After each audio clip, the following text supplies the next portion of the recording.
So आम्ही चाललो आता आमचा फ्लॅट बघायला.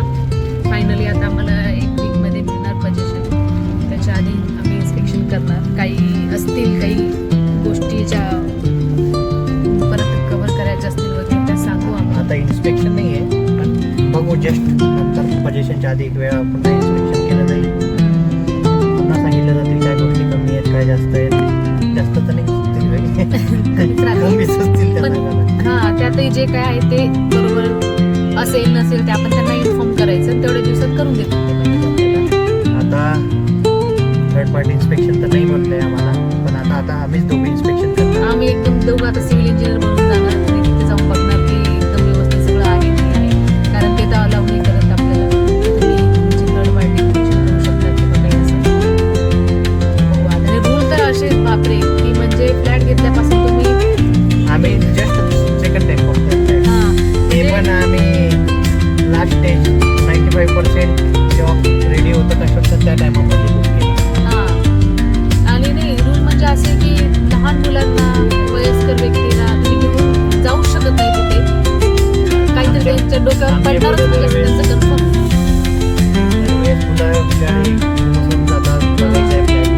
ते असं झालं लास्ट टाइम की आम्ही आमच्या दीदीला स्कूलमधून घेतलं, सोबत घेऊन गेलो. असं वाटलं की 95% झालेलं आहे. याचा अर्थ की आपण तिथे घेऊन जाऊ शकतो बाबा. त्यांना एवढी पण काही रिस्क नाही राहत की चला जाऊ नाही शकत आपण. पण त्यांना त्यांच्याशी किती आर्ग्यू केली आम्ही की जाऊ द्या, पण शेवटी त्यांनी नाहीच अलाउ केलं. मग दीदीला त्यांच्या ऑफिसमध्ये ठेवलं थोड्या वेळ. आम्ही 10 एक मिनिटात आम्ही पटकन जाऊन बघून आलो. पण त्यांचे रूल म्हणजे असे की बस तेच सगळं त्यांचं जे असेल ते योग्य. आपल्या कस्टमरचं ते काही ऐकणार नाही. आता 100% झालाय तरी सुद्धा नाही बोलले.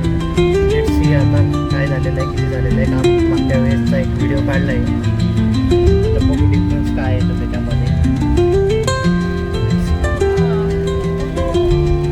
डिफरन्स तर काय आहे, ते बोलले की आता पेमेंट दिल्यानंतर त्यांनी केलं असेल मे बी काही काम चालू.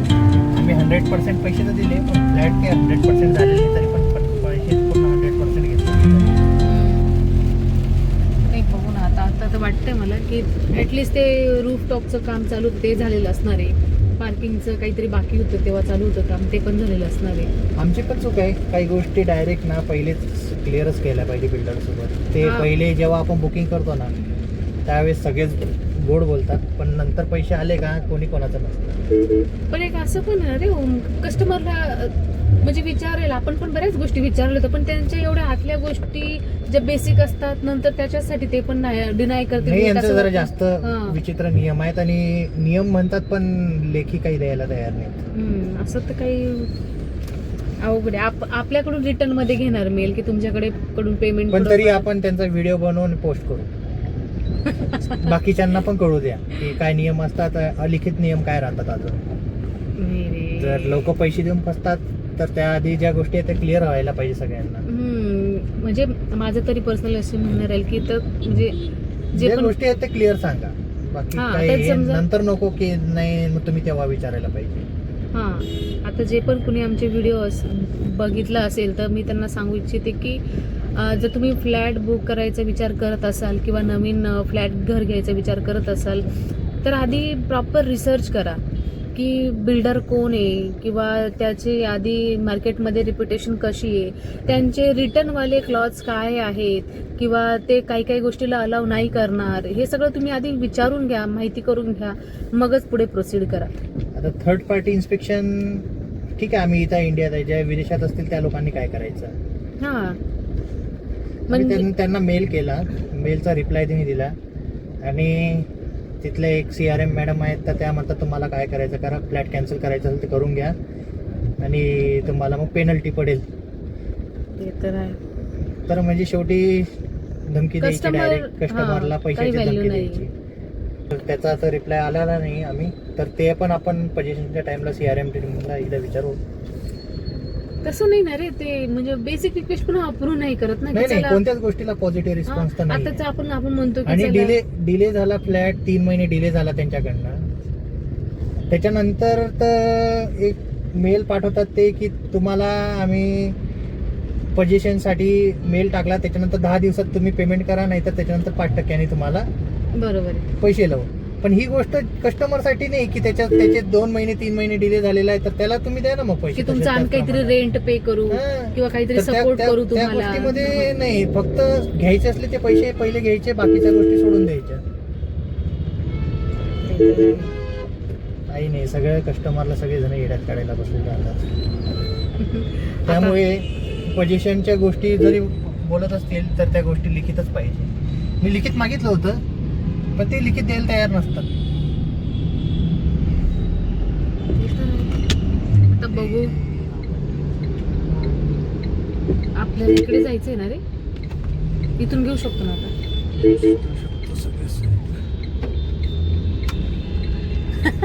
बोलायच्या नादात आम्ही सरळ चाललो गेलो. ठीक आहे, पण ठीक आहे, थोडस इथून लगेच जाता येईल. ठीक आहे, आता बघू जाऊन काय आहे काय नाही, त्याच्यानुसार रिपोर्ट करता येईल आपल्याला. हॅलो, सो आम्ही चाललो आता आमचा फ्लॅट बघायला. फायनली आता आम्हाला 1 वीकमध्ये मिळणार पोझिशन. त्याच्या आधी आम्ही इन्स्पेक्शन करणार. काही असतील काही गोष्टी ज्या परत कव्हर करायच्या असतील वगैरे, त्या सांगू आम्ही. आता इन्स्पेक्शन नाही आहे, पण बघू जस्ट नंतर पोझिशनच्या आधी एक वेळा पुन्हा इन्स्पेक्शन केलं जाईल. पुन्हा सांगितलं जातील काय गोष्टी कमी आहेत, काय जास्त आहेत. जास्त तर नाही असतील, कमीच असतील त्या सांगायला. हा, त्यातही जे काय आहे ते बरोबर असेल नसेल ते आपण त्यांना इन्फॉर्म करायचं, आणि तेवढ्या दिवसात करून देतील ते मॅनेज आपल्याला. आता थर्ड पार्टी इन्स्पेक्शन तर नाही बोललंय आम्हाला, पण आता आम्हीच दोघं इन्स्पेक्शन करणार. आम्ही एकदम दोघं आता सिव्हिल इंजिनियर बनून जाणार आणि तिथे जाऊन बघणार की एकदम व्यवस्थित सगळं आहे नाही आहे. कारण ते तर अलाउ नाही करत आपल्याला की तुम्ही तुमची थर्ड पार्टी इन्स्पेक्शन करू शकता किंवा काही असं. बघू आता. आणि रूल तर असेच बापरे, की म्हणजे फ्लॅट घेतल्यापासून तुम्ही, आम्ही जस्ट सेकंड टाइम बघतोय फ्लॅट. हा, ते पण आम्ही लास्ट स्टेज 95% जेव्हा रेडी होतं कन्स्ट्रक्शन त्या टायमामध्ये बुक केला. हा, आणि नाही रूल म्हणजे असे की लहान मुलांना, वयस्कर व्यक्तीला तुम्ही घेऊन जाऊ शकत नाही तिथे. काहीतरी त्यांच्या डोक्यावर पडणारच, म्हणजे असं त्यांचं कन्फर्म आहे.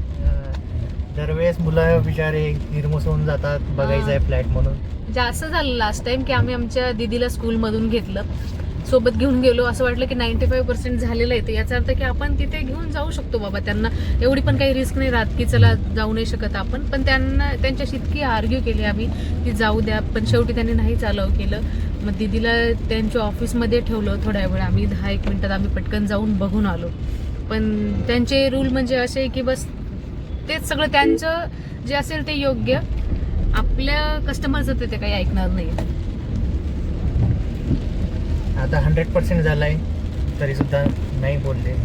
लेट सी आता काय झालेलं आहे, किती झालेलं आहे काम. मागच्या वेळेसचा एक व्हिडिओ काढलाय, आता बघू डिफरन्स काय आहे तर त्याच्यामध्ये. Let see. डिफरन्स तर काय आहे ते बोलले की तो त्या स्टेजला जेवढा होता तेवढाच राहील. आता पेमेंट दिल्यानंतर त्यांनी केलं असेल मे बी काही काम चालू. आम्ही 100% पैसे तर दिले, पण फ्लॅट काही 100% झालेले नाही, तरी पण पैसे पूर्ण 100% घेतले मिळतात.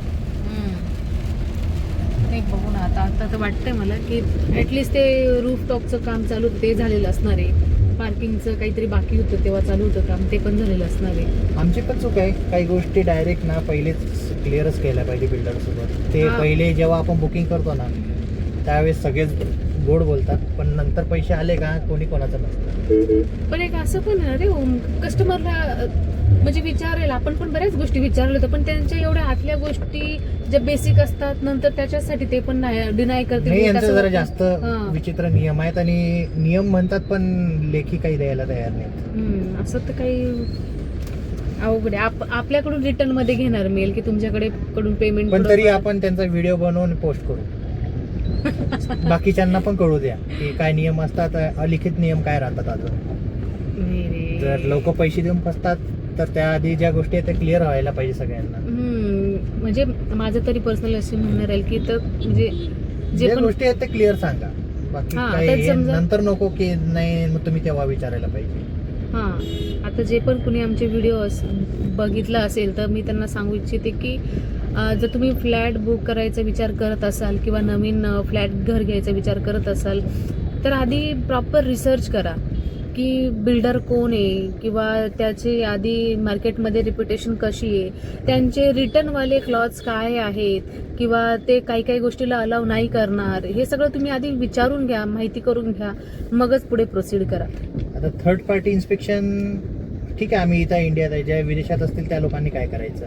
हा आम्ही त्यांना मेल केला, मेलचा रिप्लाय त्यांनी दिला आणि तिथले एक CRM मॅडम आहेत, तर त्या म्हणतात तुम्हाला काय करायचं करा, फ्लॅट कॅन्सल करायचं असेल ते करून घ्या आणि तुम्हाला मग पेनल्टी पडेल. ते तर आहे. तर म्हणजे शेवटी धमकी द्यायची, Customer- डायरेक्ट कस्टमरला हा, काही पैशाची value धमकी नाही. द्यायची. म्हणजे तर मेल पाठवलेला आहे, लागलं तर तो मेल पण तुम्हाला दाखवू, आम्ही स्क्रीनशॉट टाकू तुम्हाला. अरे, तर त्याचा तर रिप्लाय आलेला नाही आम्ही, तर ते पण आपण पोझिशनच्या टाइमला CRM टीमला एकदा विचारू. तसं नाही ना रे, ते म्हणजे बेसिक रिक्वेस्ट पण अप्रूव्ह नाही करत ना की नाही चला, कोणत्याच गोष्टीला पॉझिटिव्ह रिस्पॉन्स तर नाही. आताच आपण म्हणतो की आणि चला, डिले झाला, फ्लॅट 3 महिने डिले झाला त्यांच्याकडनं. त्याच्यानंतर तर एक मेल पाठवतात ते की तुम्हाला आम्ही पोझिशनसाठी मेल टाकला, त्याच्यानंतर 10 दिवसात तुम्ही पेमेंट करा, नाही तर त्याच्यानंतर 5% तुम्हाला बरोबर आहे. पैसे लावू. पण ही गोष्ट कस्टमरसाठी नाही की त्याचे 2 महिने 3 महिने डिले झालेला आहे, तर त्याला तुम्ही द्या ना मग पैसे. की तुमचं आम्ही काहीतरी रेंट पे करू हां. किंवा काहीतरी तर त्या- सपोर्ट त्या- करू त्या तुम्हाला. गोष्टीमध्ये नाही, फक्त घ्यायचे असले ते पैसे पहिले घ्यायचे, बाकीच्या गोष्टी सोडून द्यायच्या. काही नाही, सगळ्या कस्टमरला सगळेजण येड्यात काढायला बसलेले राहतात. त्यामुळे पोझिशनच्या गोष्टी जरी बोलत असतील तर त्या गोष्टी लिखितच पाहिजे. मी लिखित मागितलं होतं, पण ते लिखित द्यायला तयार नसतात. आता बघू, आपल्याला इकडे जायचंय ना रे, इथून घेऊ शकतो ना आता.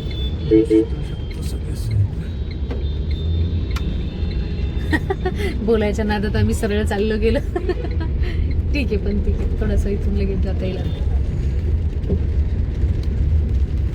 ठीक आहे, आता बघू जाऊन काय आहे काय नाही त्याच्यानुसार.